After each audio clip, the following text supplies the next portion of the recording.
देखिए आपका सीपीसी में चल रहा था और सीपीसी में आपका बताया जा रहा था सेक्शन 94 और रीड विथ यानी कि सपठित आदेश आपका 3 आदेश पढ़ना है। इसके साथ आपका एक तो 38 पढ़ना है, दूसरा 39 और तीसरा आपका 40, यानी कि 3 आदेश आपका पढ़ना है। इसमें हम जो शुरू किए थे आपका आदेश 38 शुरू किए थे, फिर एक बार उसको दोहरा दिया जाए और तब जहाँ से छूटा था वहाँ से देखा जाए। जो प्री के लिए क्वेश्चन आपका बन सकता है वो भी याद रखिएगा कि अगर निर्णय से पहले प्रतिवादी को गिरफ्तार किया जाता है और सिविल कारागार भेजा जाता है तो अधिकतम समय बताया गया था, तो आपका 6 माह होगा। और इसमें एक पॉइंट और याद रखना है कि अगर आपका जो वाद या सूट का मूल्य है अगर 50 रुपया या कम है तो आपका निर्णय से पहले गिरफ्तार करके जेल तो भेजा जाएगा, लेकिन वह समय 6 माह नहीं होगा। तो कितना आपका बताया गया था? 6 सप्ताह। ये प्री के लिए भी आपका काफी महत्वपूर्ण है। अब आइए आपका जो बताया जा रहा था आगे कि निर्णय से पहले गिरफ्तारी हम बता चुके थे। मेंस के लिए भी आपका ये मैंने तैयार रखना है, प्री के लिए भी। इसके बाद आपका चलना है निर्णय के पहले संपत्ति की कुर्की। तो आपका दो ही आधार हैं और फिर एक बार इसको शुरू किया जाए। कल बताया भी गया था, इसमें आधा बचा था, तब आपका रिसीवर पर पढ़ाना है रिसीवर को। और रिसीवर से भी आपका कभी एक क्वेश्चन तो कभी प्री में जे में 2 क्वेश्चन बनता है, यानी कि आपका रिसीवर से भी क्वेश्चन बन चुका है। तो आइए भाई फिर एक बार धारा 94 निकालिए और तब आपका कोरिलेट किया जाएगा 38। देखिए आपका 94 फिर एक बार शुरुआत करते हैं। सप्लीमेंट्री प्रोसीडिंग या अनुपूरक या पूरक कार्यवाहियाँ सीपीसी के भाग 6 में दी गई हैं और दो ही सेक्शन हैं, एक 94 और एक 95। फिर आपका दूसरा क्वेश्चन कि 94 की पूरक धारा या सप्लीमेंट्री सेक्शन बताया गया कौन है? 95। यानी कि 95 केवल और केवल किसके लिए बनी है? 94 के लिए। सबसे अधिक प्रतिकर का प्रावधान, सबसे अधिक कंपसेशन का प्रावधान किस सेक्शन में है? अगर सीपीसी में ये क्वेश्चन नया आ जाए तो 95। और कितना है? 50,000। पहले कितना था ये भी आजकल पूछा जा रहा है, 1,000 था और वर्तमान में कितना है? 50,000। तो बताया जाएगा आपका 95, पहले 94 तो हो जाए। 94 में हमने बताया था कि न्याय के उद्देश्यों को विफल करने के लिए न्यायालयों को सप्लीमेंट्री पावर दिया जाता है ताकि न्याय विफल न हो, न्याय की हत्या न हो, किसी के प्रति घोर अन्याय न हो। इसके लिए आपका अनुपूरक शक्तियां दी जाती हैं। तो न्यायालय न्याय करने के उद्देश्य से क्या क्या कर सकता है?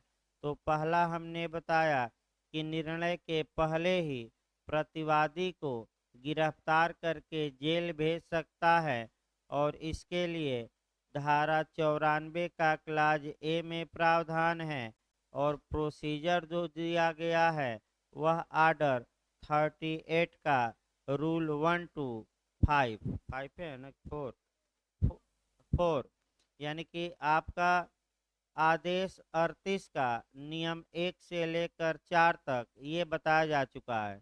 इसमें प्री के लिए आपका महत्वपूर्ण फिर एक बार बता दिया जाए कि निर्णय से पहले अगर गिरफ्तार किया जाता है तो अधिकतम कितने दिनों तक सिविल कारागार में उसे रखा जा सकता है? 6 मंथ।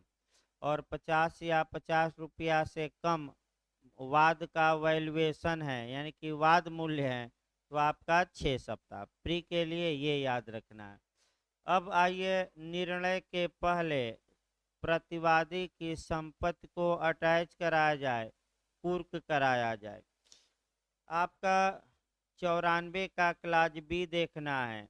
बी पहले देखिए, यानी कि बी में क्या दिया गया है कि न्यायालय प्रतिवादी को अपनी कोई संपत्ति पेश करने के लिए प्रतिभूति यानी कि श्योरिटी यानी कि गारंटी देने का और उस संपत्ति को न्यायालय के नियंत्रणाधीन रखने का निर्देश दे सकेगा, या प्रतिवादी की किसी भी संपत्ति को अटैच कर सकेगा।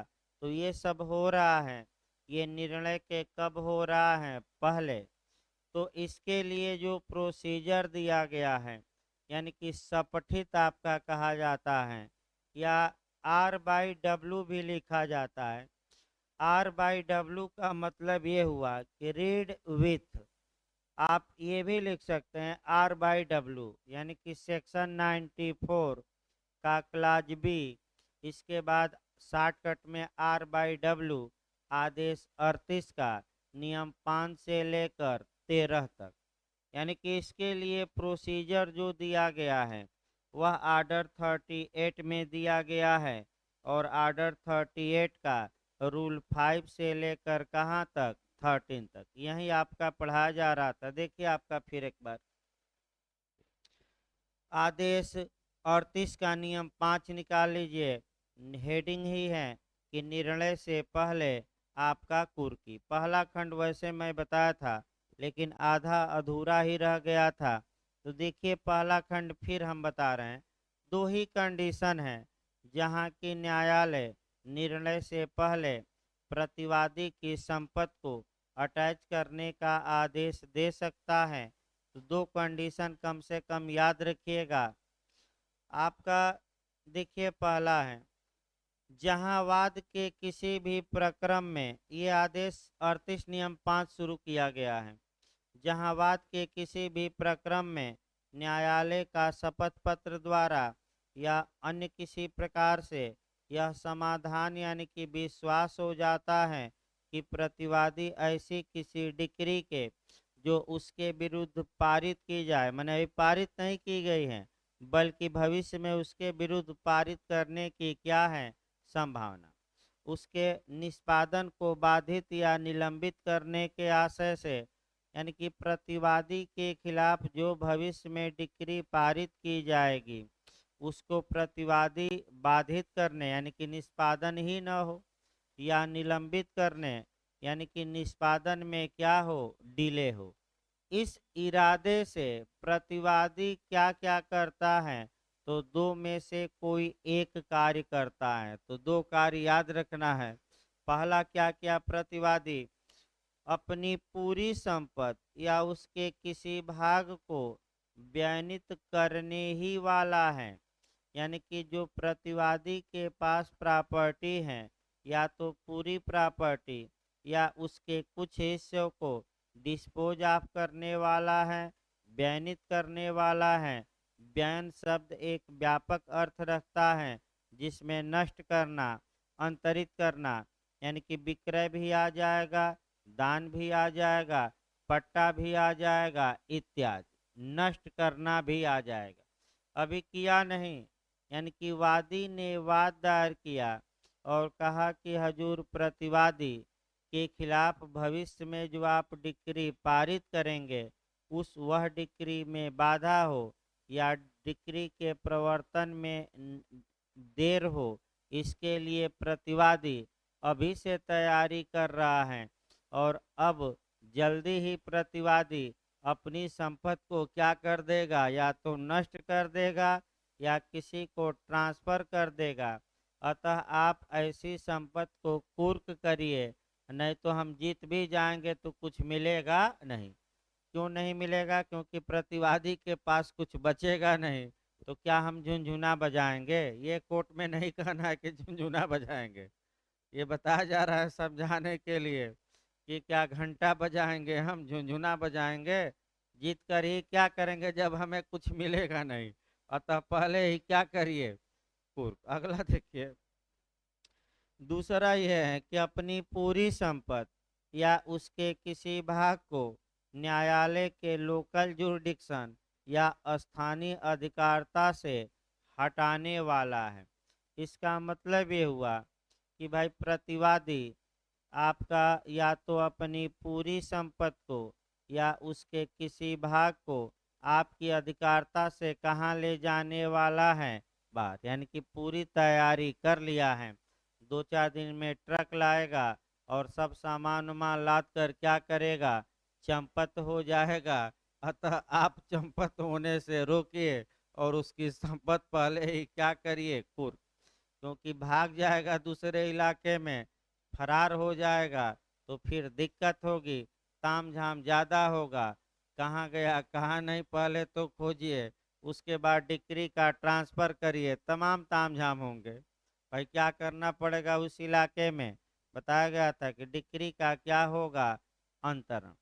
तो दो ही कंडीशन है, याद रखिए, कि वादी ये दिखा दे या तो शपथ पत्र लगा दे या किसी तरह कि हजूर प्रतिवादी संपत्ति का बयान करने वाला है या संपत्ति यहाँ से क्या करने वाला है, हटाने वाला है। तो ऐसी दशा में न्यायालय शो काज नोटिस जारी करता है। शो काज नोटिस मतलब कि तुम आओ और कारण बताओ कि क्यों न तुमसे प्रत्याभूत ली जाए और क्यों न तुम संपत्ति हमारे अभिरक्षा में रखो।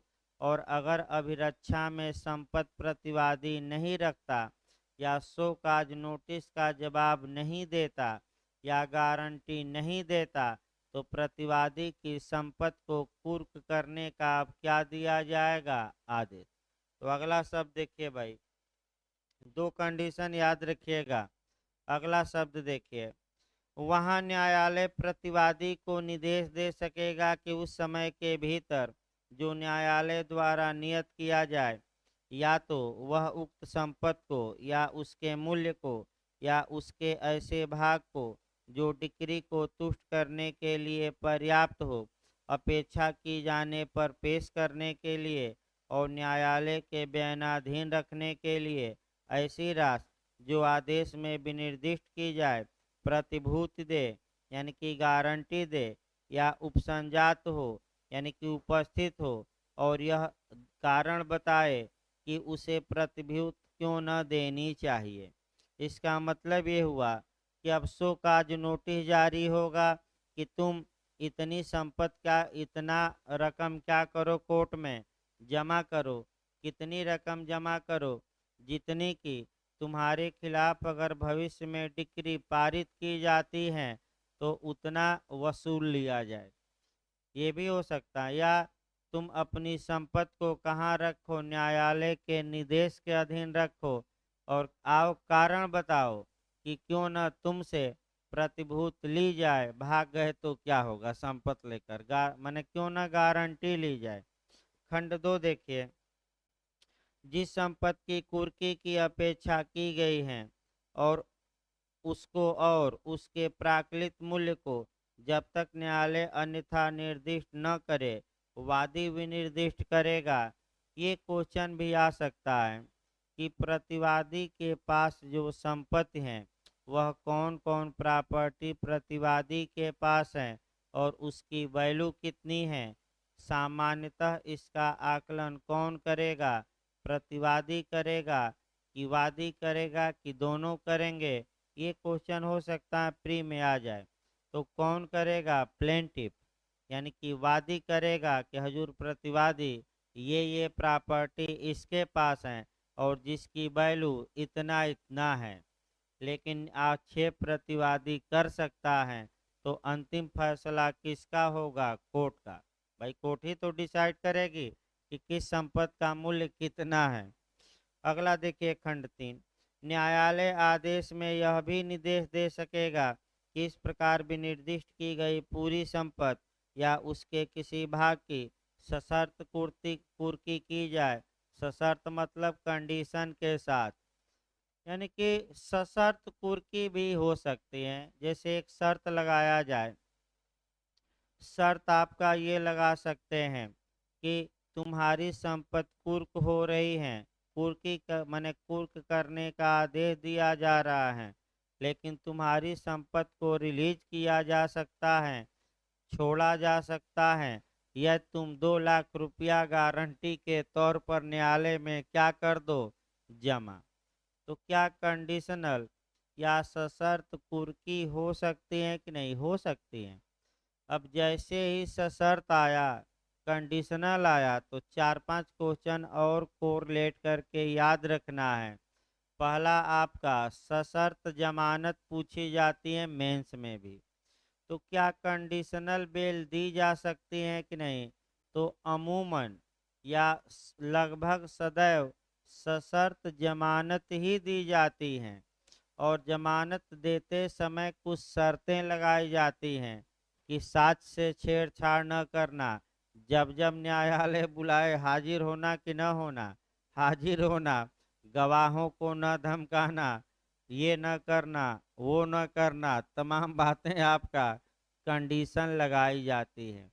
अब उसका परिणाम क्या होगा कि अगर शर्त का अभियुक्त उल्लंघन करता है तो जमानत निरस्त होगी, कैंसिल की जाएगी, और वह पुनः जेल भेजा जाएगा, और एक आईपीसी के तहत वह नया अपराध कर बैठा, यानी कि जमानत की शर्तों का उल्लंघन करना अब अपराध है सीआरपीसी में, माने आईपीसी में 195 ए।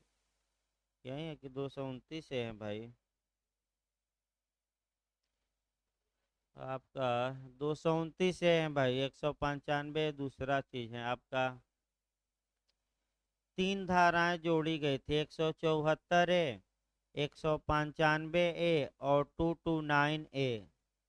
तो 229 ए जमानत की शर्तों का क्या करना, वायलेशन, भाई दंडनीय है, फिर एक बार याद रखिए। और जमानत अब क्या होगी, कैंसिल।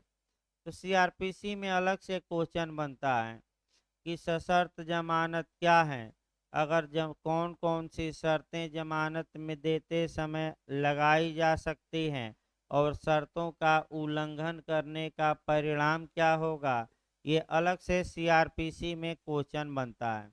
फिर एक बार देखिए, संपत्ति बैक हुई। अब आपका टीपीए में थोड़ा कंडीशन बताया जाए। शर्त आपका टीपीए में भी ये प्रावधान किया गया है कि सशर्त यानी कि कंडीशन के साथ संपत्ति का अंतरण या ट्रांसफर किया जा सकता है। आपका अगर सेक्शन 10 वाली शर्त है, 11 वाली है, 12 वाली है, तो शर्त ही शून्य होगी और अंतरण क्या बताया गया था, वैध।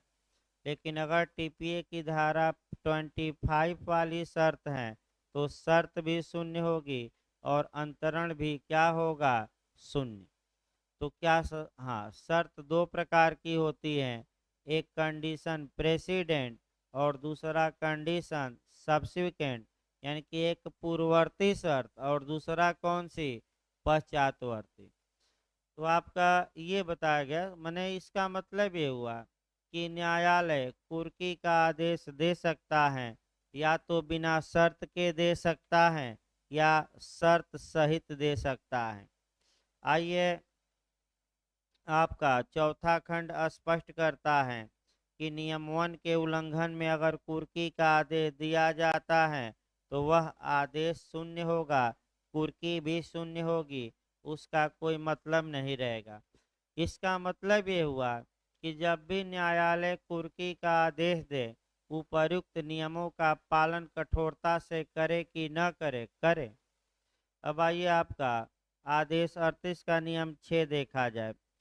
जहाँ हेतुक दर्शित नहीं किया जाता या प्रतिभूति नहीं दी जाती, वहाँ कुर्की का आदेश। तो बस एक लाइन यहाँ जानना है भाई, प्रतिवादी न तो कारण बता रहा है न ही गारंटी दे रहा है, तो वहाँ न्यायालय कुर्की का आदेश दे सकता है कि नहीं, अटैचमेंट का आर्डर दे सकता है कि नहीं, दे सकता है। अब आइए, कुर्की करने की रीत क्या होगी, कुर्की करने का मेथड क्या होगा। तो जिस प्रकार डिक्री या आदेश के निष्पादन में संपत्ति को कुर्क किया जाता है, उसी प्रकार यहाँ भी इस आदेश के पालन में कुर्की की जाएगी। तो आपका कुर्की के बारे में विशेष प्रावधान सीपीसी की धारा 60 से लेकर 67 तक में है और आदेश किस में है 21। तो उतना डिटेल में नहीं जाना है।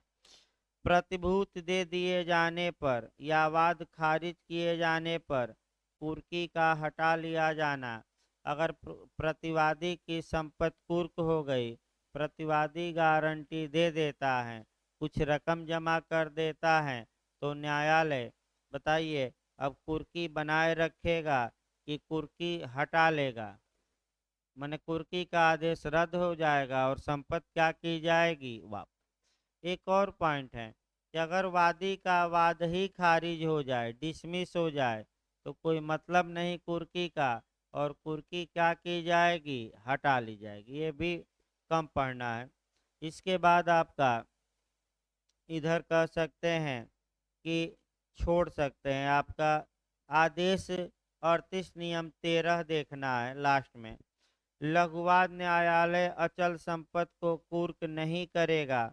यानी कि आपका कौन सा न्यायालय अचल संपत्ति को कुर्क करने की अधिकारता नहीं रखता, ये पूछ सकता है। तो कौन सा कोर्ट है आपका लघुवाद न्यायालय, या इसको उर्दू में कहते हैं खफीफा न्यायालय या स्मॉल काजेज कोर्ट, सबसे निचला न्यायालय होता है ये।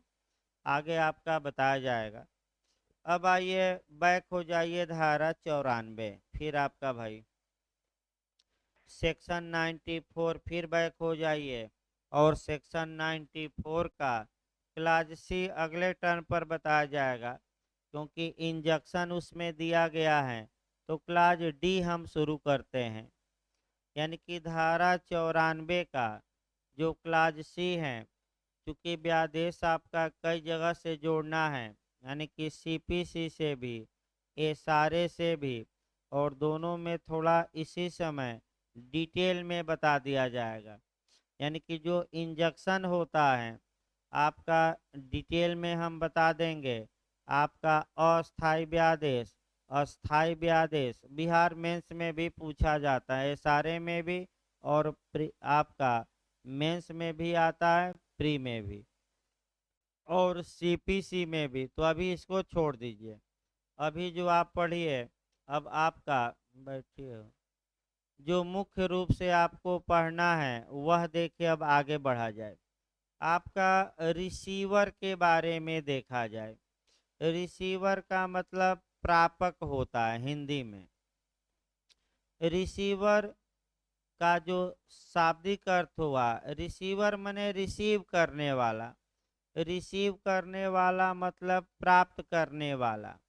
तो रिसीवर पर आपका पिछली बार के पिछली बार यानी कि 2015 वाले जे में आपका 2 क्वेश्चन प्री में आया था और एक क्वेश्चन आपका ज़्यादा चांस रहता है पूछने का। जो क्वेश्चन या तो सामान्य बन जाता है या जो ज़्यादा प्री में काम करता है, आदेश 40 का, आदेश 40 का, रूल 5 ज़्यादा पूछा जाता है। माने 99% जो प्री में चांस रहता है कि कलेक्टर को आपका आदेश 40 के किस नियम के तहत रिसीवर नियुक्त किया जाता है। तो आपका जवाब रहेगा आदेश 40 के किस नियम के तहत 5। तो फिर एक बार देखिए, पहले तो एक उदाहरण देखिए और तब आपका बेरेक्ट शुरू किया जाएगा। वैसे सामान्य बातों से भी एक क्वेश्चन यूपीजे में बना है और सामान्य बातें जो 8-10 लाइन बताई जाएगी। लेकिन एक उदाहरण देखिए प्रापक होता क्या है। मान लीजिए इस मकान को लेकर ए और बी में विवाद है। यानी कि मकान को लेकर किसके किसके बीच विवाद हैं, ए और बी। न्यायालय में वाद लंबित है, न्यायालय में मुकदमा पेंडिंग है। अभी न्यायालय ये डिसाइड नहीं कर पा रहा है किस प्रॉपर्टी का हकदार ए है कि हकदार बी है। तो ऐसी दशा में आपका न्यायालय इस संपत्ति के रक्षण के लिए, इस संपत्ति के परिरक्षण के लिए, इस संपत्ति की देख रेख के लिए, या अगर संपत्ति से कोई लाभ उत्पन्न हो रहा है या रेंट आ रहा है तो रेंट भी बना दिया जाए। मान लीजिए कि 4 कमरे हैं और 4 कमरों से किराया आ रहा है, तो किराया वसूलने के लिए इस संपत्ति पर जो भी माने इस संपत्ति की देख रेख के लिए न्यायालय चाहें तो एक व्यक्ति को नियुक्त कर सकता है जिसे हम कहते हैं रिसीवर। तो पहला क्वेश्चन यही बना था आपका कि रिसीवर की नियुक्ति किसके द्वारा की जाती है। या आपका प्लेंटिफ यानी कि वादी द्वारा, डिफेंडेंट यानी कि प्रतिवादी द्वारा, न्यायालय द्वारा, आपका इन उपर्युक्त सभी। तो बताइए किसके द्वारा हमने रिसीवर या प्रापक को नियुक्त करवाया। न्यायालय द्वारा। तो न्यायालय, फिर एक बार याद रखिए पहला क्वेश्चन यही बना था कि आपका रिसीवर किसका अभिकर्ता होता है। वादी का, प्रतिवादी का, न्यायालय का, उपर्युक्त सभी का। तो उपर्युक्त सभी न मार दीजिए। कौन नियुक्त करता है। न्यायालय। अब रिसीवर न्यायालय द्वारा नियुक्त एक ऐसा अधिकारी होता है जो न्यायालय की ओर से न्यायालय के आदेश के तहत संपत्ति को प्राप्त करता है, संपत्ति की देखभाल करता है, संपत्ति से लाभ जो उत्पन्न हो रहा है वह वसूलता है। इसके बाद आपका संपत्ति पर कोई व्यक्ति अगर मने दुराचरण करता है, संपत्ति पर अवैध कब्जा करता है, उसको रोके, संपत्ति से संबंधित मुकदमा लाए, इसके खिलाफ मुकदमा लाया जा सकता है इत्यादि। यानी कि कुल मिलाकर प्रापक एक ऐसा व्यक्ति हुआ जिसे न्यायालय ने संपत्ति की देख रेख के लिए गार्जियन के तौर पर नियुक्त कर रखा है। ये न्यायालय का अधिकारी होता है। न्यायालय की ओर से संपत्ति को क्या करता है, धारण करता है। यह एक पब्लिक सर्वेंट होता है। तो अब आईपीसी में जाना, एक तो सीपीसी में आप पढ़ेंगे, यह एक लोक अधिकारी होता है यानी कि पब्लिक ऑफिसर होता है। तो पब्लिक ऑफिसर की परिभाषा सीपीसी की धारा 217 में दी गई है, धारा 217। अब ये आया कि प्रापक के बारे में, प्रापक नियुक्त करना न्यायालय का विवेकाधिकार होता है, चाहे न्यायालय नियुक्त करे या न करे। प्रापक अपने कार्यों के लिए किसके प्रति उत्तरदायी होगा, वादी के प्रति की प्रतिवादी के प्रति की न्यायालय के प्रति। न्यायालय के प्रति। प्रापक लोक सेवक माना जाएगा कि नहीं, माना जाएगा। और प्रापक को वेतन नहीं मिलता लेकिन पारिश्रमिक मिलता है, यानी कि आपका पारिश्रमिक दिया जाता है। और पारिश्रमिक कितना दिया जाए ये कोर्ट डिसाइड करती है। तो प्रापक के नियुक्ति। अब यानी कि कुल मिलाकर एक लाइन ये है कि संपत्ति सुरक्षित रहे और संपत्ति पर कोई अत्याचार या अतिक्रमण न करे, क्योंकि अभी मुकदमा क्या है, पेंडिंग है। इसके लिए क्या नियुक्त कर दिया जाए, प्रापक। तो आइए आपका फिर ए ने बी के खिलाफ मुकदमा किया इस मकान के लिए और ये डिसाइड नहीं हो पा रहा कि किसका मकान है। मुकदमा तो भाई लंबा चल सकता है। तो न्यायालय इस मकान की देख रेख के लिए एक नियुक्त कर दे अधिकारी, और उसी अधिकारी को इंग्लिश में रिसीवर और हिंदी में क्या कहते हैं, प्रापक। ये याद रखिए। तो प्रापक याद रखिए कौन नियुक्त करता है, ये भी पूछा गया है। आपका कह सकते हैं न्यायालय। अब आइए अगला देखा जाए। अब मान लीजिए कि बाद में ए जीतता है 5 साल बाद मुकदमे में, तो जितनी किराया इस मकान से मिला है वह अब किराया में से खर्चा काट कर और पूरा किराया किसको दिया जाएगा? ए को। यानी कि 5 साल तक किराया आया, 5 साल बाद ये न्यायालय ने जजमेंट दिया कि इस मकान का हकदार ए है, तो जो किराया प्रापक कोर्ट में जमा करता था अब वह किराया किसको वापस कर दिया जाएगा? ए को। तो आप सोचे, मैंने कई बार आप देखे होंगे कि व्यक्ति जीतता भी है और बहुत बड़ी रकम पाता है, तो आप सोचते होंगे कि भाई जीता भी और ये रकम कहाँ से पा लिया? तो रकम इसलिए पाता है। अब आइए एक खेत का विवाद तब आपका शुरू किया जाए। मान लीजिए एक खेत का विवाद है और न्यायालय ने ये भाई हमेशा आपका, अब खेत का विवाद उत्पन्न हो गया जमीन का, और भाई खाली रखी नहीं जाएगी जमीन, तो आपका न्यायालय प्रत्येक साल एक आदमी को, माने एक पक्षकार या नीलामी होगी और प्रत्येक साल एक व्यक्ति को भाई आपका कह सकता है कि आप इतना पैसा दीजिए और जोतिए बोइए। तो मान लीजिए वादी न्यायालय में पैसा जमा कर रहा है प्रति साल 10,000 और न्यायालय के आदेश से उसमें खेती कर रहा है, अन्न उपजा रहा है। अंत में 5 साल बीत गया, वादी के पक्ष में ही फैसला आया, तो न्यायालय जो 10,000 प्रत्येक साल जमा किया जाता था, लगभग अधिकतम 6% ब्याज सहित किसको वापस करने का आदेश देगा? ए को। भाई यही जीता है, यानी कि 5 साल, अगर 5 साल पहले फैसला आता तो कौन हकदार होता? ए।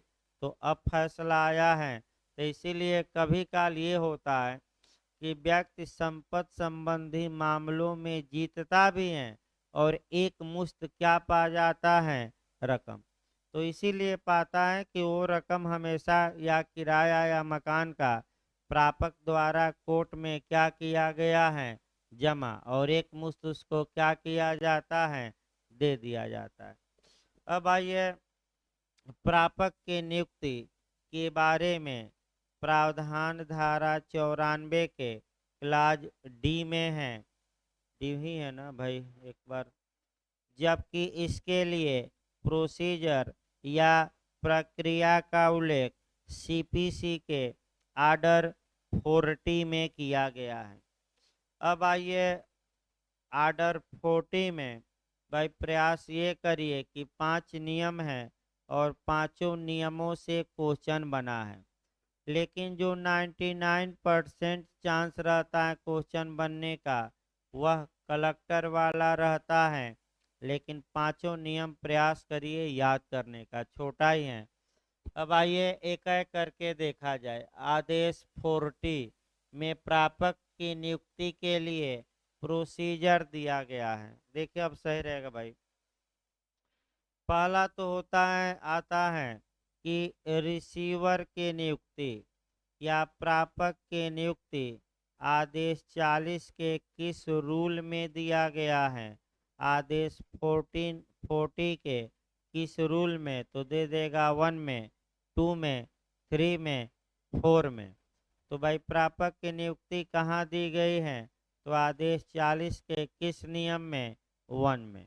भाई 1 मारिए और यहीं हल्का सा घुमा दे कि कलेक्टर को कब प्रापक नियुक्त किया जाएगा, ये कहाँ बताया गया है? तो 1 ना मारिएगा। तो आदेश 40 का कौन सा नियम मारेंगे? 5। और सामान्य प्रापक किस में है? 1 में। भाई दोनों क्वेश्चन सतर्क रहिएगा। अब देखिए आपका पहला क्लास देखा जाए।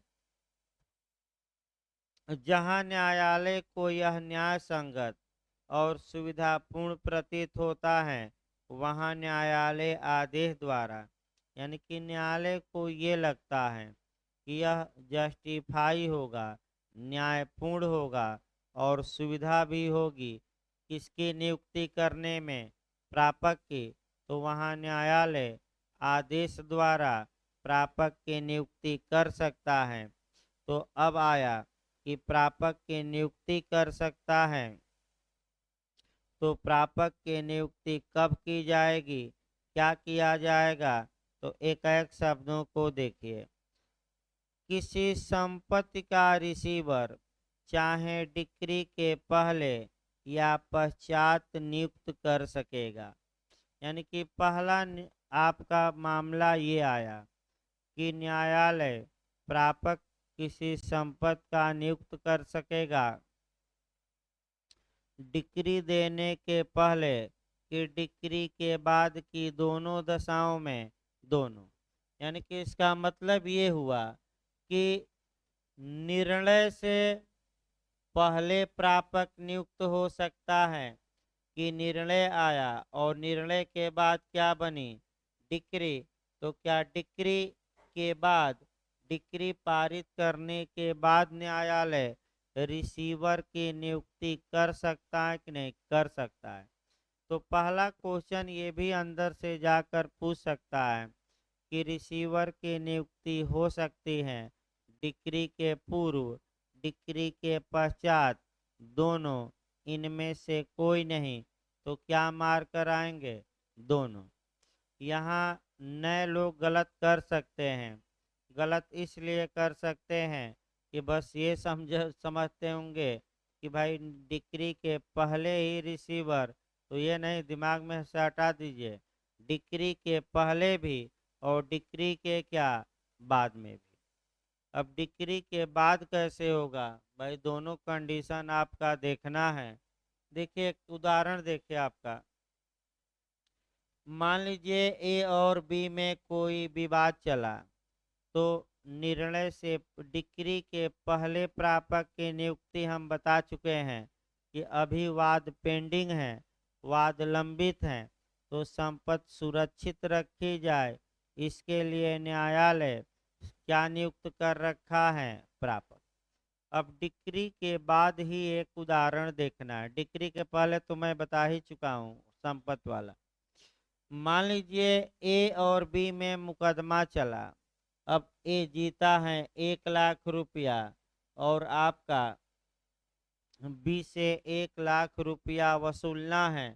बी के पास संपत्ति है जो बिखरी हुई है, तो अब न्यायालय कहाँ कहाँ संपत्ति खोजे और कहाँ कहाँ कुर्क करे, तो इसके लिए न्यायालय ने एक प्रापक या रिसीवर नियुक्त कर दिया जो हारने वाले की संपत्ति को कुर्क करेगा, खोजेगा, बेचवाएगा और पैसा न्यायालय में क्या करेगा, जमा।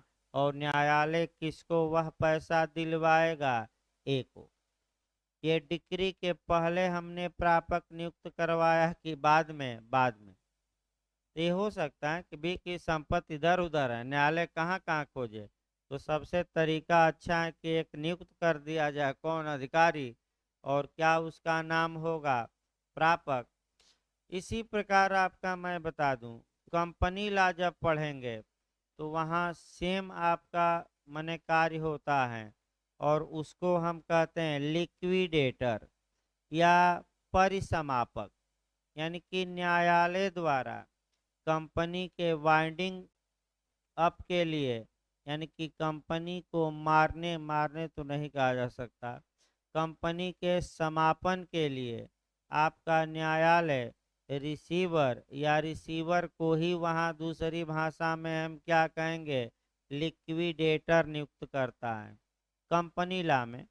तो आगे देखिए, तो पहला किसके लिए रिसीवर नियुक्त, कब रिसीवर नियुक्त किया जा सकेगा, डिक्री के पहले की डिक्री के बाद की, दोनों, दोनों। दूसरा खंड देखिए, किसी संपत्ति पर से किसी व्यक्ति का कब्जा या अभिरक्षा हटा सकेगा। अब कब्जा हटाइए, मान लीजिए ये मकान है और इस मकान पर एक कब्जा रखता है। अब ये विवाद हो गया कि ए कब्जे का हकदार है कि बी है, तो न्यायालय चाहे तो ए की अभिरक्षा या कब्जा इस संपत्ति से क्या करेगा, हटा सकेगा। और इस संपत्ति का कब्जा किसको दे सकेगा, नहीं बी को नहीं भाई, रिसीवर। फिर एक बार देखिए, न्यायालय किसी व्यक्ति से संपत्ति पर से कब्जा हटा सकेगा, किसी व्यक्ति का, या उसकी कस्टडी में संपत्ति है तो उसको हटा सकेगा। और उस संपत्ति का पोजीशन या कब्जा किसको दे सकेगा, प्रापक को। यानी कि ए इस मकान पर कब्जा रखता था और ऐसी दशा में ये विवाद हो गया कि ए कब्जे का हकदार है कि बी, तो न्यायालय चाहे तो आपका एक के ए से कब्जा छीन ले और किसकी नियुक्त कर दे, प्रापक की, और आपका प्रापक को कब्जा दे दे। तो बताइए प्रापक जो कब्जा रखेगा वह ए की ओर से रखेगा कि न्यायालय की ओर से, न्यायालय, ए की ओर से नहीं, क्योंकि कब्जा प्रापक को किसने दिलवाया है, न्यायालय ने। तो दूसरा, कब्जा दे दीजिए प्रापक को, अपना देख रेख करे। तीसरा, उसे रिसीवर के कब्जे, अभिरक्षा या प्रबंधन के सुपुर्द कर सकेगा। तो दोनों खंड एक साथ हमने बता दिया कि ए से कब्जा हटा ले और उस संपत्ति का कब्जा किसको दे दे, रिसीवर। भाई तीसरा खंड में आपका दूसरा से जोड़ कर पढ़िएगा। फिर एक बार देखिए, ए का इस मकान पर कब्जा था, न्यायालय ए का कब्जा हटाए और ये इस मकान पर कब्जा, तीसरा खंड कहता है कि किसको दे दे, रिसीवर को।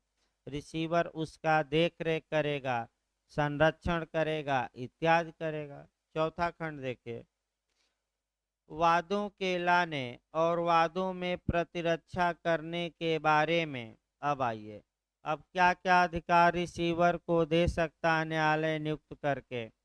तो वाद को लाने और वादों में प्रतिरक्षा करने के बारे में।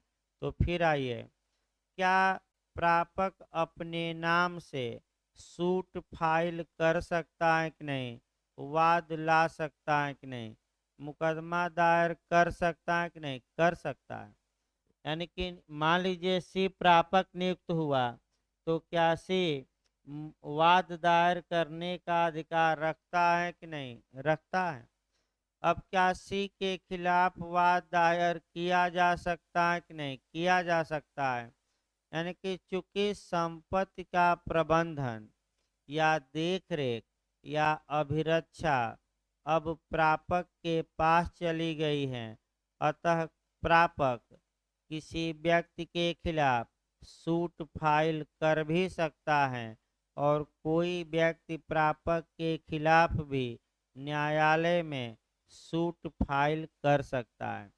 यानी कि इसका मतलब प्रापक वाद का पक्षकार हो सकता है, प्रापक एक विधिक व्यक्तित्व रखता है, प्रापक भी अपने नाम से मुकदमा ला सकता है और प्रापक के विरुद्ध भी मुकदमा क्या किया जा सकता है, ला जा सकता है। विधिक व्यक्तित्व रखता है, ये भी पूछ सकता है।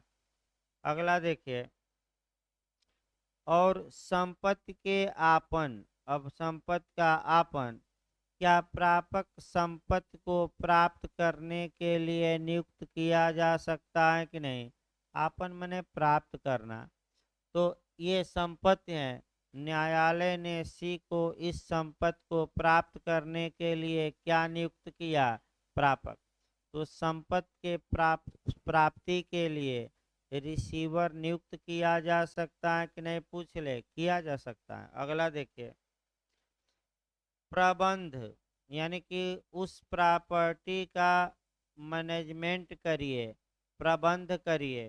प्रबंध के लिए संरक्षण, यानी कि ये मकान है, ये मकान का संरक्षण करिए, यानी कि प्रोटेक्शन करिए, कोई तोड़ न दे, कोई आग न लगा दे, कोई गिरा न दे मकान। ये देखने का कार्य किसको सौंप सकता है, कोर्ट, प्रापक को, संरक्षण का भी कार्य। परिरक्षण और सुधार, परिरक्षण और सुधार का मतलब ये हुआ कि तुम मकान में अगर टूटा फूटा है नाली टूट गई, नल टूट गया, बिजली खराब हो गई, प्लास्टर गिर रहा है, ईंटा ही निकल गया, तो तुम उसमें सुधार कराओ और उसका क्या करो, परिरक्षण। ये भी किसका कार्य, किसको सौंपा जा सकता है, प्रापक को।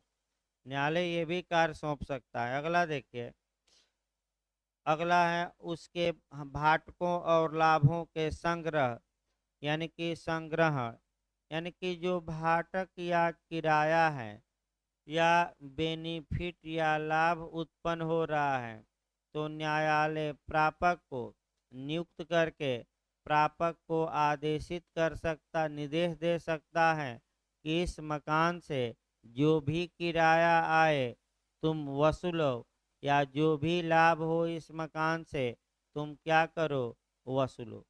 तो एक उदाहरण आपका बनाया जाए रेंट या किराया या भाटक का, और एक उदाहरण किसका, आपका लाभ का। तो देखिए सबसे अच्छा आपका, मान लीजिए ये मकान है और 4 कमरे हैं, प्रत्येक कमरे से 1,000 रुपया किराया आता है।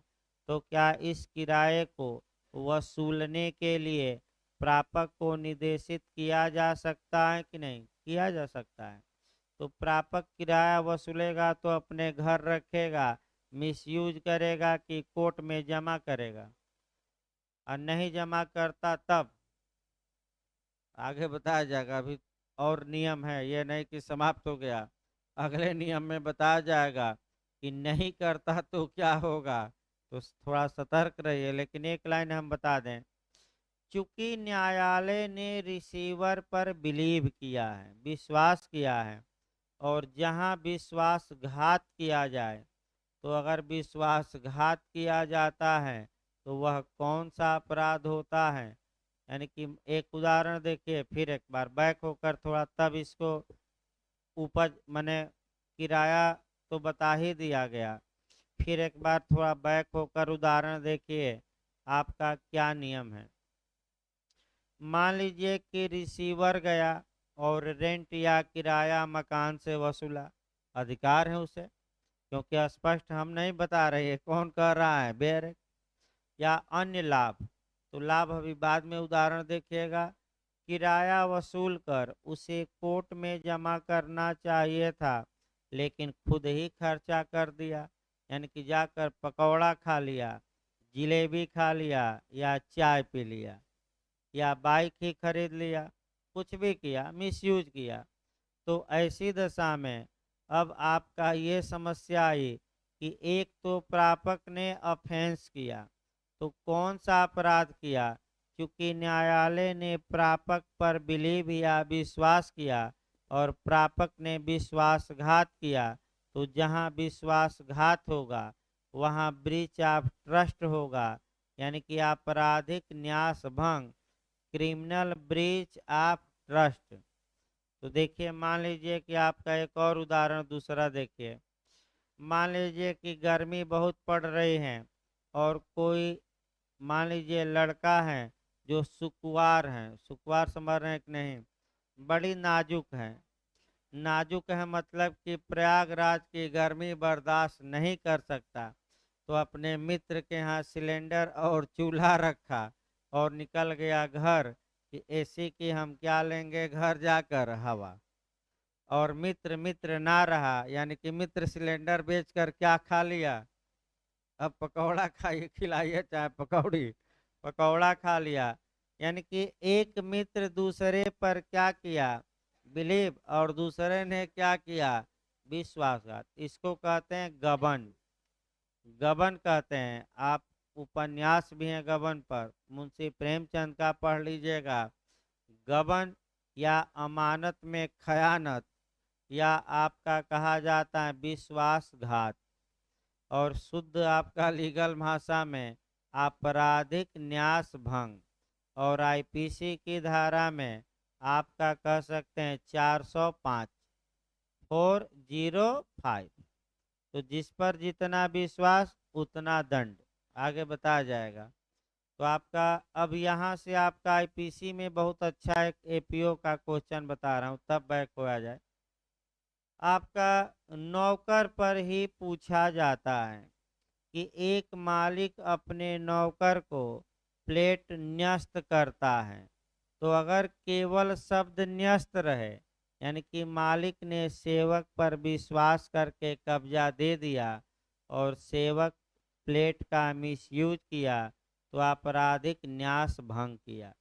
और इसी में अगर एक शब्द पर चेंज हो जाएगा, अगर दे दे कि मालिक ने एक प्लेट सेवक को देख रेख के लिए दिया, तो देख रेख में आपका सेवक भाग गया प्लेट लेकर चोरी, और केवल न्यस्त लिखा रहे तो आपराधिक न्यास भंग। तो भाई आपका यानी कि कुल मिलाकर आगे अभी बताया जाएगा। अगला शब्द देखिए भाई आपका लाभों के संग्रहण, यानी कि लाभ जो उत्पन्न हो, तो लाभ आपका मान लीजिए एक लाभ उत्पन्न करा जाए, बस ही देख लिया जाए। मान लीजिए एक बस चलाई जा रही है, विवाद उत्पन्न हो गया, बस के लिए रिसीवर नियुक्त कर दिया गया, तो बस ने आपका चलवाए, और जो बस चलवाने से आए आपका किराया, वह लाभ मान के चलिए रिसीवर क्या करे, प्राप्त करे। लेकिन अपने लिए नहीं प्राप्त करेगा, किसके लिए, कोर्ट के लिए जमा करना पड़ेगा कोर्ट में।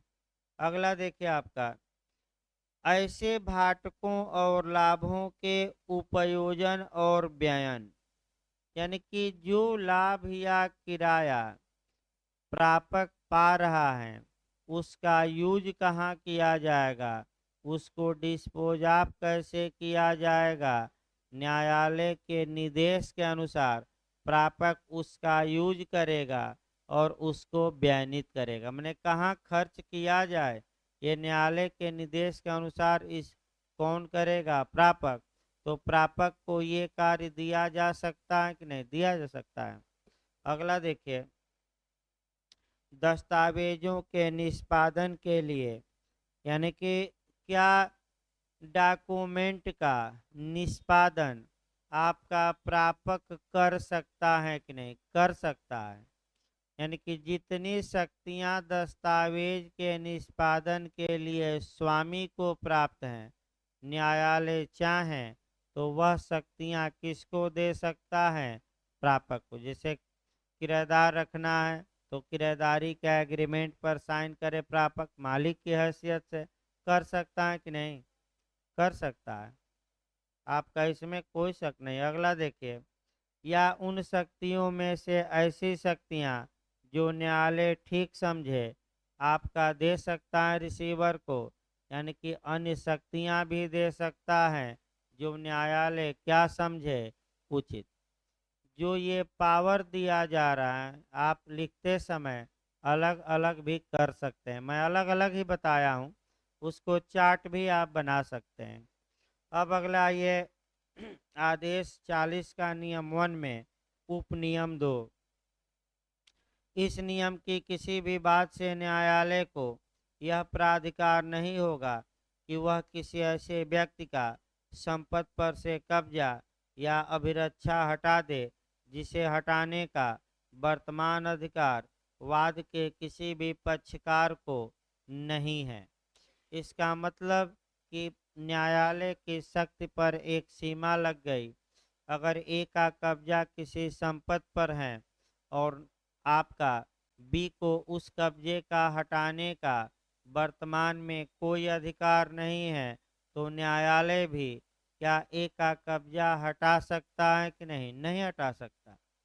यानी कि इसका मतलब ये हुआ कि दूसरे पक्षकार को यह अधिकार होना चाहिए कि वह दूसरे का कब्जा हटाकर और अपना कब्जा जमा ले, तभी न्यायालय किसी को कब्जे से क्या करेगा, बाहर, अन्यथा नहीं करेगा।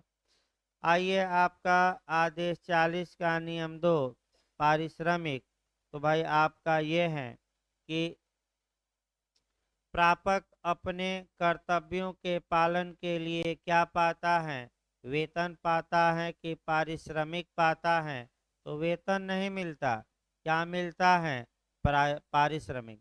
इसका पारिश्रमिक किसके द्वारा तय किया जाता है, वादी द्वारा कि प्रतिवादी द्वारा कि कोर्ट द्वारा? कोर्ट द्वारा। किसने नियुक्त किया है? कोर्ट। तो कौन निर्धारित करेगा? या तो सामान्य आदेश द्वारा या विशेष। भाई काम कर रहा है तो फ्री का चंदन, अघासा रघुनंदन ठीक नहीं है, काम कर रहा है तो कुछ क्या मिलना चाहिए? पारिश्रमिक। तो अब आपका कॉन्स्टिट्यूशन में भी जोड़ना है कि कौन वेतन पाते हैं और कौन पारिश्रमिक पाते हैं। तो बताइए, महान्यायवादी वेतन पाता है कि पारिश्रमिक? पारिश्रमिक। कौन नियत करेगा? राष्ट्रपति। और एडवोकेट जनरल यानी कि राज्य का जो महाधिवक्ता होता है, वेतन नहीं पाते, क्या पाते हैं? पारिश्रमिक। कौन निर्धारित करेगा? राज्यपाल। और ये जितने स्टैंडिंग काउंसिल हैं या ब्रीफ होल्डर हैं या आपका कचहरी में सरकारी वकील हैं, एपीओ को छोड़कर, एपीओ तो भाई वेतन पाता है, एपीओ के सिवाय जो भी वकील हैं, जितना काम उतना दाम यानी कि पारिश्रमिक पाते हैं। तो हाई कोर्ट में जो स्टैंडिंग काउंसिल ब्रीफ होल्डर हैं, वो चाहते हैं कि हाई कोर्ट रविवार को भी खुला रहे। एक दिन खुला रहेगा तो हमारा कितना बन जाएगा? 4-5 हज़ार तो बने। पता नहीं इस समय कितना है? 4.5। हाँ, 4600 है एक दिन का। तो 4200 एक दिन का है। तो मान लीजिए कि अगर 20 दिन भी कोर्ट खुला रहे तो 4 दूनी 8, तो आपका 80 हज़ार बन गया। और काम कुछ नहीं, साइन करके आ जाइए, अपना काम करिए। काम ज़्यादा नहीं रहता, सरकार पक्षी का, वो तो सीनियर वकील रखेगा जो सरकार ने नियुक्त किया है। जो ब्रीफ होल्डर हैं बस सहयोग करिए, कहाँ बहस करनी है। आप तो ब्रीफ करके फाइल पढ़कर बताइए कि इसमें क्या टेक्निकल पॉइंट हैं। तो इतना फाइल कौन, क्योंकि जिम्मेदारी सीनियर की होती है, जूनियर की थोड़े जिम्मेदारी है। यानी कि 20 दिन भी खुला रहे तो 80 हज़ार तो क्या किए, लगभग पा लिए।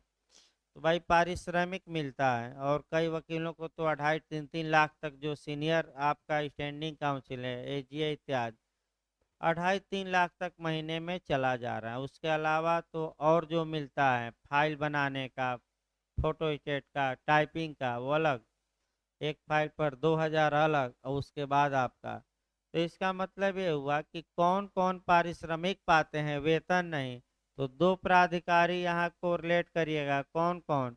Attorney general of India, Bharat का महान्यायवादी, और दूसरा कौन सा है? महाधिवक्ता। और अन्य अधिवक्ता भी जो सरकारी हैं।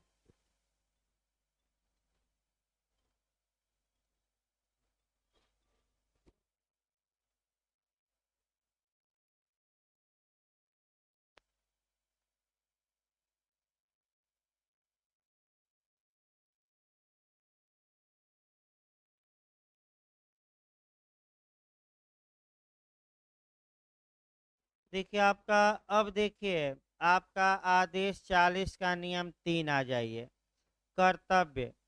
कर्तव्य का मतलब कि आपका प्रापक के कर्तव्यों का उल्लेख करिए, यानी कि प्रापक की क्या क्या ड्यूटी होगी। तो अब ड्यूटी पर आ जाइए। अगर प्रापक किराया वसूला है तो क्या करे? कोर्ट में जमा करे कि खुद ही रख ले? भाई खुद न रखे, कहाँ जमा करे? कोर्ट को हिसाब किताब दे कि नहीं किराए का? दे। तो यही तो सब कर्तव्य है। संपत्ति का रक्षण करे कि न करे? कोई जबरदस्ती संपत्ति पर कब्जा कर रहा है तो उसके विरुद्ध मुकदमा करे कि न करे? लाभ वसूली करे कि न करे? दस्तावेज निष्पादित करे कि न करे? करे, न्यायालय के आदेश है। तो वही तो कर्तव्य है, और क्या। तो इसी को थोड़ा लीगल भाषा में देखना है। देखिए लीगल भाषा में, इस प्रकार नियुक्त किया गया हर रिसीवर क्या क्या करेगा? संपत्ति की बाबत वह जो कुछ प्राप्त करेगा उसका उचित रूप से लेखा देने के लिए प्रतिभूति देगा, जो न्यायालय ठीक समझे। यानी कि इसका मतलब ये हुआ कि संपत्ति के बारे में वह जो कुछ प्राप्त करेगा, यानी कि क्या करेगा भाई? लाभ प्राप्त करेगा। और क्या करेगा? किराया। इसके लिए वह अकाउंट दे। अकाउंट मतलब लेखा, लेखा मतलब हिसाब किताब। किसको हिसाब किताब दे? न्यायालय को। और हिसाब किताब देने के लिए प्रापक क्या करेगा? प्रतिभूत देगा, यानी कि न्यायालय को गारंटी देगा। तो प्रतिभूत में न्यायालय भाई पैसा जमा कराता है कि हे प्रापक आप 50,000 रुपया जमा करिए कि आप सही सही हिसाब किताब लाभ और किराया का क्या करेंगे, देंगे, ये गारंटी दीजिए। और कितना पैसा मान लीजिए जमा करा लिया कोर्ट ने, यानी कि प्रापक भी नियुक्त हो गया व्यक्ति, और कुछ पैसा भी जमा कर दिया। कोर्ट को गारंटी दिया कि जो भी संपत्ति से आय उत्पन्न होगी, जो भी लाभ होगा, जो भी किराया मिलेगा, मैं उसका सही सही कि गलत गलत, सही सही क्या दूंगा कोर्ट को? हिसाब किताब। हिसाब किताब मतलब क्या हुआ? लेखा, अकाउंट। अगला देखिए, अपने लेखाओं को ऐसी अवधियों पर और ऐसे प्रारूप में देगा जो न्यायालय निर्दिष्ट करे। तो एक लाइन है भाई, कितने कितने समय पर हिसाब किताब दिया जाए, तो जो न्यायालय क्या करे बताए। तो न्यायालय हो सकता है कह दे कि मंथली दीजिए, 15 दिन पर दीजिए, 2 माह पर दीजिए। ये कौन बताएगा कि कब कब दीजिए? कोर्ट। तो तब तब दीजिए हिसाब किताब। तीसरा देखिए, अपने द्वारा शुद्ध रकम ऐसे संदत्त करेगा जो न्यायालय निर्दिष्ट करे। यानी कि अपने अगर प्रापक को ही कुछ देना है तो आपका ऐसी दशा में वह भी न्यायालय में क्या करेगा? जमा करेगा। अगर न्यायालय ने कहा कि आप जमा करिए अपने पास से, तो प्रापक को भी पैसा कहाँ जमा करेगा? आपका कोर्ट में। अपने जानबूझकर किए गए व्यतिक्रम या अपनी घोर उपेक्षा से संपत्ति को हुई किसी हानि के लिए उत्तरदायी होगा। इसका मतलब ये हुआ कि प्रापक लापरवाही न बरते, सतर्कता से कार्य करे। अगर प्रापक ने कोई लापरवाही बरती, और लापरवाही असावधानी में नहीं बरती बल्कि जानबूझकर बरती है, कोई डिफॉल्ट कर देता है और उस डिफॉल्ट के कारण संपत्ति को क्या पहुंचता है? नुकसान। तो उस नुकसान की भरपाई कौन करे कोर्ट में? प्रापक। तो आप कहेंगे कि बेचारा प्रापक भी नियुक्त हुआ और इतनी जिम्मेदारी भी उस पर क्या कर दी गई। तो एक संपत्ति को नुकसान तो पहुंचाइए तब तो भाई नियुक्त किया जाए प्रापक। मान लीजिए प्रापक का ये कर्तव्य था कि वो देख रेख करे कि चोरी ओरी न हो दरवाजा खिड़की की। प्रापक लापरवाही बरता, चोर क्या किए? दरवाजा और खिड़की क्या किए? उखाड़ ले गए। तो कोर्ट ये कहेगा कि तुम्हारे डिफॉल्ट के कारण ये चोर उचक्के क्या हुए हैं? दरवाजा खिड़की उठा ले गए हैं, इसकी तुम क्या करो? भरपाई। भले तुम क्या हो? प्रापक हो, लेकिन तुम जिम्मेदार हो गए। अब आइए, प्रापक ने कर्तव्य उठा लिया है, तो अब आइए आदेश आपका 40 का नियम 4 देखा जाए, रिसीवर के कर्तव्यों को प्रवर्तित कराना। अब यही आपका मैंने कह सकते हैं कि अच्छे से याद रखना है। रिसीवर के कर्तव्य पूछे तो आदेश 40 का नियम 3, और कर्तव्यों को प्रवर्तित कराना तो आदेश 40 का कौन सा नियम बताएंगे? 4। अब 2-3 पहले देखिए। मान लीजिए किराया या लाभ पाया और न्यायालय में हिसाब किताब ही झूठा दे दिया, या न्यायालय में जमा ही नहीं किया, तो ऐसी दशा में या जिम्मेदारी उसकी थी कि संपत्ति की अच्छे ढंग से क्या करे?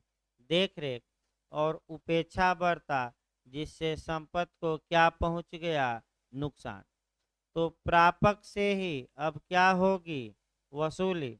कि तुम हिसाब किताब सही नहीं दिए हो, या तुम गलत गलत हिसाब दिए हो, घोटाला कर लिए हो, या तुम्हारे कारण संपत्ति की क्या पहुंची है? नुकसान। तो तुम उतना क्या करो, भरपाई। तो भरपाई कैसे कराई जाएगी, यानी कि अगर प्रापक अपना कर्तव्य अच्छे से नहीं निभाता तो कोर्ट निभवा देगा। और कोर्ट किस आर्डर के किस रूल में निभवा देगा, तो आदेश 40 का नियम किस में, 4 में। इसी प्रकार आप मूल अधिकार पर देखिए।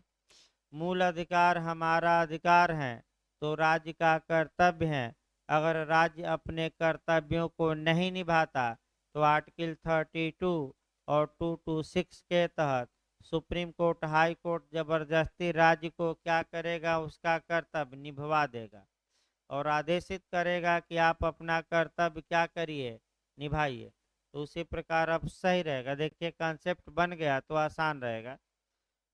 जहां रिसीवर अपने लेखाओं को ऐसी अवधियों पर और ऐसे मॉडल में यानी कि प्रारूप में न्यायालय निर्दिष्ट करे देने में असफल रहता है। तो अब एक एक चलिए। न्यायालय ने कहा कि एक एक माह पर क्या करो, हिसाब किताब दो और ऐसे मॉडल में दो, कितना आया, कितना खर्चा हुआ, कितना किराया लगा।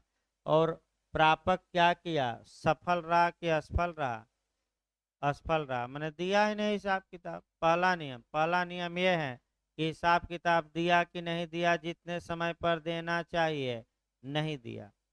दूसरा, अपने द्वारा शुद्ध रकम ऐसे देने में असफल रहता है जिसे न्यायालय निर्दिष्ट करे।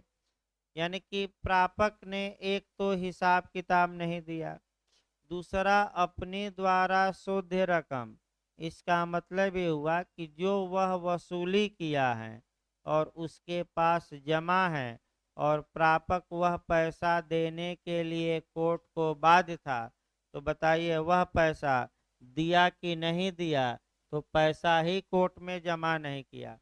यानी कि किराया वसूल लिया, अपने पास रख लिया और कहाँ नहीं जमा किया, किराया कोर्ट में। दूसरा पॉइंट हो गया। पहला पॉइंट याद रखिएगा कि जितने समय पर हिसाब किताब देना था दिया कि नहीं दिया, नहीं दिया।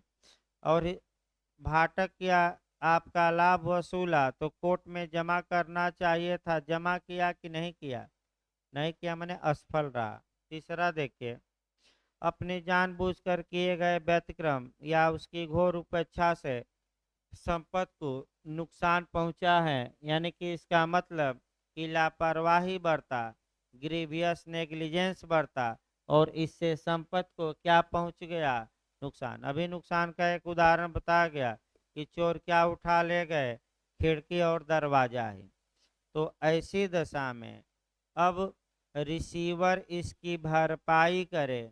और देखिए अगला नियम क्या है इसी में, वहाँ न्यायालय उसकी संपत्ति के कुर्क किए जाने का निर्देश दे सकेगा और ऐसी संपत्ति का विक्रय कर सकेगा और आगमों का उपयोजन उसके द्वारा शोध पाई गई किसी रकम या हानि या किसी भी हानि की प्रतिपूर्ति करने के लिए कर सकेगा।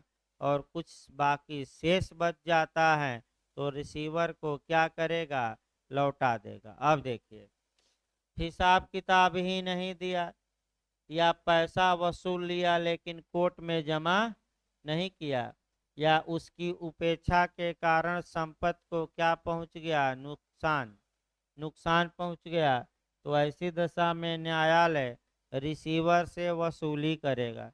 तो बताइए अब रिसीवर से वसूली कैसे होगी।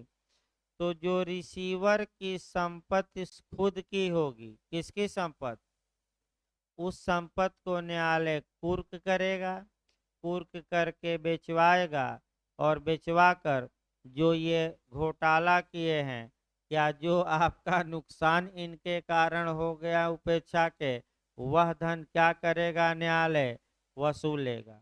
और बाकी अगर बच जाता है तो रिसीवर को क्या करेगा, वापस। एक उदाहरण देखिए भाई, आपका एक उदाहरण देखा जाए, आज ये समाप्ति हो जाए भाई, 5 मिनट 2-4 मिनट और लगेगा। देखिए आपका, मान लीजिए ए प्रापक नियुक्त कर दिया गया और यहाँ 4 रूम थे। हुआ कि 4 रूम से तुम किराया वसूलना और न्यायालय में क्या करना, जमा। एक ही उदाहरण देखा जाए, एक किराया तो वसूला लेकिन कोर्ट में जमा नहीं किया, मिसयूज कर दिया। तो कोर्ट ने विश्वास किया था, तो एक तो एफआईआर हो सकती है इस पर, क्रिमिनल ब्रीच ऑफ किसकी, ट्रस्ट की। विश्वासघात किया, किसके विश्वासघात किया, कोर्ट से। अब ये है कि जमा नहीं किया, तो मान लीजिए कि 50,000 वसूल लिया था और जमा नहीं किया, तो कोर्ट ये 50,000 रिसीवर से वसूलेगा। तो रिसीवर से कैसे वसूला जाएगा, क्या उसको जेल भेजा जाएगा कि उसकी संपत्ति कुर्क करके बेचवाई जाएगी। हाँ, याद रखिएगा, जेल नहीं भेजा जाएगा, उसकी प्रॉपर्टी अटैच किया जाए।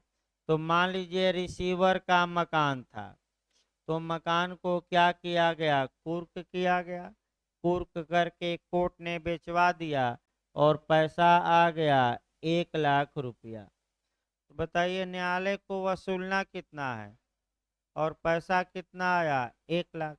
तो ऐसी दशा में 50,000 कोर्ट ले लेगा और बाकी रिसीवर को क्या किया जाएगा, वापस। तो इस उदाहरण में कितना वापस, 50,000। तो कोई समस्या हो तो बताइए, उदाहरण आसान है, रिसीवर बहुत कठिन नहीं था, लेकिन भाई पूछा जाता है एक दो क्वेश्चन, इसमें शक नहीं है।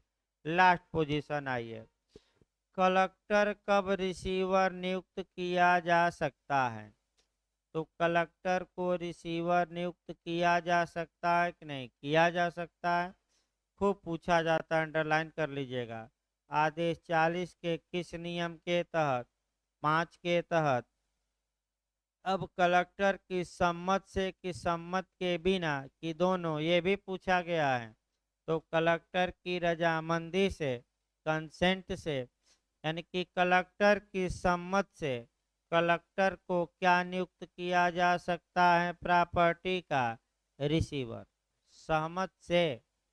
भाई सतर्क रहना है, किस प्रॉपर्टी का रिसीवर कलेक्टर को नियुक्त किया जा सकता है, तो जो प्रॉपर्टी रेवेन्यू देती हो, यानी कि भू राजस्व।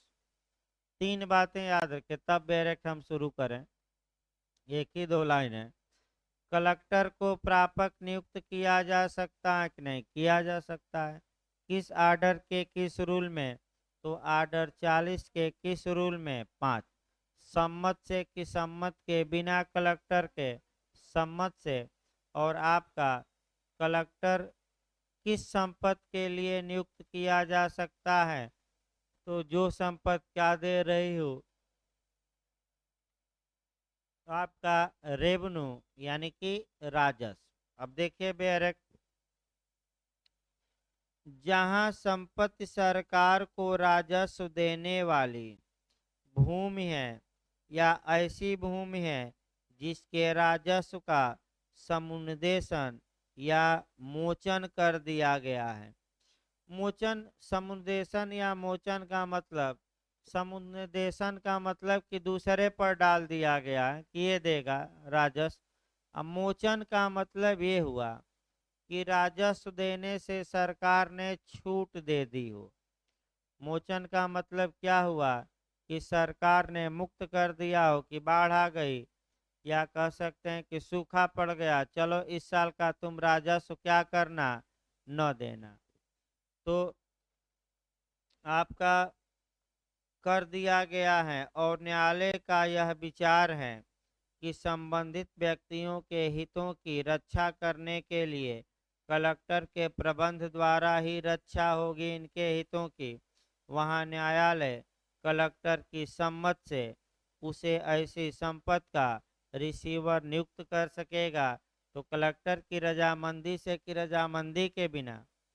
और जो भूमि क्या देती हो, भू राजस्व, या भू राजस्व माफ देती थी लेकिन क्या कर दिया गया है, मोचन। मोचन मैंने क्या हुआ, माफ, छोड़ दिया गया है। तो आपका छोड़ा भी जाता है भाई भू राजस्व। और लेखपाल साहब इसी में गणितबाजी करते हैं, जो लेखपाल हो गए हैं आपका देखिए कितना घुमाते रहते हैं। तो आपका लेखपाल जो हो गए हैं, अब आप सोचते होंगे कि कहाँ से मुआवजा ज़्यादा मिल गया। तो अगर लेखपाल लिख दे कि इनके खेत में बारिश हुई थी, तो डीएम को भी पावर नहीं है कि सूखा घोषित कर दें। तो बारिश हुई थी तो 2 रुपया मुआवजा, 1 रुपया मिलेगा नहीं। और खेत में बारिश हुई और लिख दे कि बारिश नहीं हुई तो पूरा मुआवजा मिल गया। तो लेखपाल आपका माने बहुत पावरफुल आदमी होता है, राज्यपाल से अपने को कम नहीं समझता। यानी कि राज्यपाल से और इनका कुछ बिगाड़ कोई नहीं सकता। अगर चना के खेत में सरसों बोवा दे तो डीएम को कोई पावर नहीं है, भले निलंबित कर दें, जांच बैठा दें, लेकिन वो अपने हाथ से नहीं लिख सकते कि सरसों बोया